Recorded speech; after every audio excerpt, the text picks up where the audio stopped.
Alam niyo ba, si Michael Jordan siya ang dahilan kung bakit naging global ang NBA? Isang pangalan na hanggang ngayon kinakatakutan pa rin, si Michael Jordan. Hindi lang siya scorer, isa siyang killer sa court. Sa bawat hawak niya ng bola, parang may mangyayaring espesyal. 6 na beses siyang nagkampiyon at sa bawat finals, hindi siya natalo. 6-0, perfect, walang mintis. 5 MVP awards, 10 scoring titles, at countless na clutch moments na nagpatigil ng mundo. Naalala mo ba yung last shot niya noong 1998?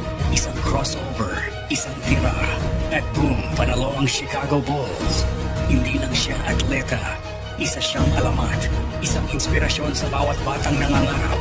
Kaya hanggang ngayon, iisa lang ang sinasabi ng lahat. He's not just great, he's the greatest. Si Michael Jordan, ang tunay na GOAT ng basketball.